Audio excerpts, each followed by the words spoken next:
सिंध जी नामवर शख्सियत गुल हसन कलमती जी पहिरीं वरसी मलीर इलाइक़े मुराद जाफ़र ॻोठ में अक़ीदत ऐं एहतराम सां मल्हाई वई, जंहिंमें समाजी अॻवाननि, मोहिक़नि, अदीबनि, लेखकनि, शाइरनि, सहाफ़ियुनि समेत सिंध वासियुनि वॾी तादाद में शिरकत कई। इन मौक़े ते डॉक्टर रहमान गुल पालारी, माहीन गुल, कलीमुल्लाह लाशारी, प्रोफेसर सलीम मुस्तफ़ा बलोच, यूनिस कासकली, हकीम बलोच, मुश्ताक महर, अली नवाज़ जोखियो, उबैदा शाह ऐं ॿियनि ख़िताब दौरान गुल हसन कलमती खे भेटा पेश कंदे चयो त संदसि कयल ख़िदमतुनि ऐं लिखियल 12 किताबनि खे तारीख़ में यादि कयो वेंदो। गुल हसन कलमती पंहिंजे किताबनि में सिंध में पेश ईंदड़ मसइलनि बाबति अॻकथी कई हुई, जेका कुझु अरसे बाद हक़ीक़तुनि में साबित थियूं। खेसि खोड़ सारियूं मौतमार धमकियूं मिलण बावजूदि बि अणथक महिनत कंदो रहियो। हुननि वधीक चयो त गुल हसन कलमती जहिड़ा बहादुर ऐं दिलेर इंसान सदियुनि में पैदा थींदा आहिनि, जेके पंहिंजे मुल्क ऐं पंहिंजी मिट्टी माउ सां सची मोहबत कंदा आहिनि। वरसी दौरान संदसि लिखियल आख़िरी किताब हिकु तस्वीर हिकु कहाणी वारसन ऐं मुर्क पब्लिकेशन पारां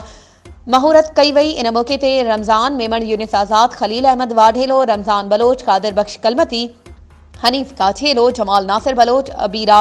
इशफाक, सहाफ़िन में काज़ी लतीफ़, मंजूर सोलंकी, मोहम्मद अली घोटो, मेमण कादिर, दर्स तनवीर खासकेली ऐं ॿियनि शिरकत कई।